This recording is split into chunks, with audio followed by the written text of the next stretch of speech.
पठानकोट हमले की कवरेज को लेकर Hindi news channel NDTV India पर कड़ी कार्रवाई। सूचना प्रसारण मंत्रालय ने 9 नवंबर को चैनल को एक दिन के लिए ऑफ एयर करने का दिया आदेश। पीटीआई के मुताबिक पठानकोट हमले के दौरान एनडीटीवी इंडिया ने एयरबेस में मौजूद लड़ाकू विमानों और हथियारों से जुड़ी ऐसी जानकारियां प्रसारित की जिनका इस्तेमाल कर आतंकवादी और ज्यादा नुकसान पहुंचा सकते थे। एनडीटीवी ने बयान जारी कर कहा कि आपातकाल के काले दिनों के बाद जब प्रेस को बेड़ियों से जकड़ दिया गया था, उसके बाद से एनडीटीवी पर इस तरह की कार्रवाई अपने आप में असाधारण घटना है। पूर्व सैनिक के सुसाइड पर सियासत जारी। बीती रात भी 1 घंटे तक हिरासत में रखने के बाद दिल्ली पुलिस ने राहुल गांधी को छोड़ा। इंडिया गेट की तरफ कैंडल मार्च निकालने पर कार्रवाई। दिल्ली पुलिस की क्राइम ब्रांच ने शुरू की पूर्व सैनिक रामकिशन की खुदकुशी की जांच। शुरुआती पोस्टमार्टम रिपोर्ट में जहर से मौत की पुष्टि। वन रैंक वन पेंशन के मुद्दे पर बीजेपी के खिलाफ प्रचार करेंगे रिटायर्ड फौजी। चुनाव वाले राज्यों में बीजेपी के विरोध का ऐलान। पूर्व सैनिक रामकिशन की खुदकुशी पर सियासत से भड़के केंद्रीय मंत्री जनरल वीके सिंह, विरोधियों को राजनीतिक गिद्ध कहा। जेएनयू में दिल्ली के सीएम अरविंद केजरीवाल का विवादास्पद बयान। कहा, बीजेपी वाले सत्ता के लिए अपने बाप को बेच सकते हैं, ये किसी के भी सगे नहीं। केजरीवाल ने जेएनयू में छात्रों से इंडिया गेट पर प्रदर्शन करने की सलाह दी। कहा, नजीब की सुरक्षित वापसी के लिए देश को साथ लेने की जरूरत। जेएनयू में एमएससी बायोटेक्नोलॉजी का छात्र नजीब अहमद 15 अक्टूबर से लापता है। गुमशुदगी से पहले नजीब का हॉस्टल में एबीवीपी से जुड़े छात्रों से झगड़ा हुआ था।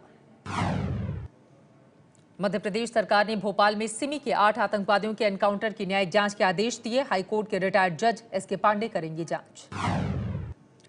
जम्मू कश्मीर के राजौरी में नियंत्रण रेखा से सटे गांवों पर पाकिस्तान की फायरिंग की वजह से दहशत। गांव छोड़कर शहरों की तरफ भाग रहे हैं लोग।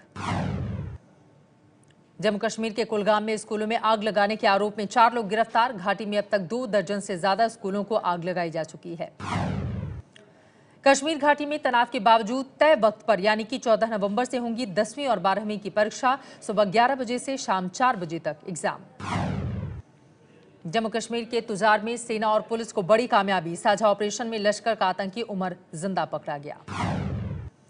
वायुसेना ने रचा एक और इतिहास। अरुणाचल में चीन सीमा के पास मिचोका में दुनिया के सबसे बड़ा सैन्य परिवहन विमान C-17 ग्लोब मास्टर की सफल लैंडिंग कराई।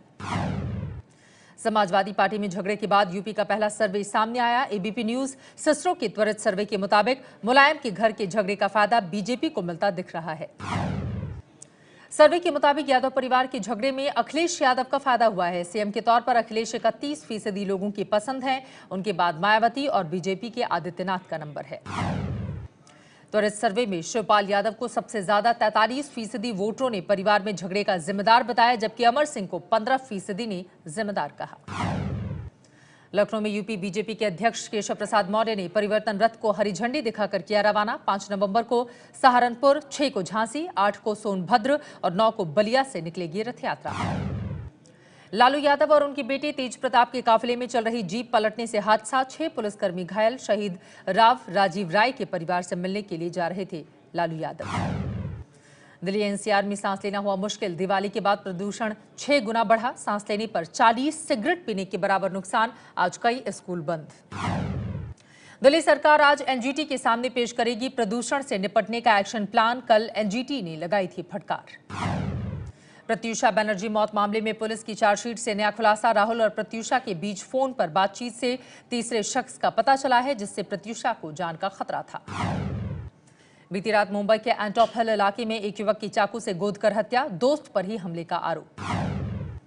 मुंबई के नजदीक पालघर में 28 अक्टूबर को बरामद करीब 20 किलो विस्फोटक। जांच में आरडीएक्स निकला। एफएसएल ने महाराष्ट्र एटीएस को सौंपी रिपोर्ट। यूपी के कानपुर में युवक की गला काटकर हत्या। अरहर के खेत में मिला शव। पंजाब के मलेर कोटला के धार्मिक ग्रंथ की बेअदबी के मामले में आरोपी का बयान। कहा, पुलिस ने आप विधायक नरेश यादव को फंसाने के लिए दी थी धमकी। केरल में त्रिवेंद्रम में पुलिस के भद्दे सवालों की वजह से 1.5 साल तक केस दर्ज नहीं करा पाई गैंगरेप पीड़ित डबिंग अभिनेत्री भाग्यलक्ष्मी ने किया खुलासा। तेलंगाना के करीमनगर में तालाब में कार गिरने से 2 महिलाओं समेत एक ही परिवार के 4 लोगों की मौत, दर्द एक जख्मी। पूरे देश में एक टैक्स यानी जीएसटी की 4 दरें तय की गई हैं। 5, 12, 18 और 28% होंगी दरें। जीएसटी की तय दरों के मुताबिक करीब आधी जरूरी चीजों पर नहीं लगेगा टैक्स। छोटी कारें, TV, AC, fridge, washing machine होंगी सस्ती। लग्जरी गाड़ियों और तंबाकू पर लगेगा ज्यादा टैक्स।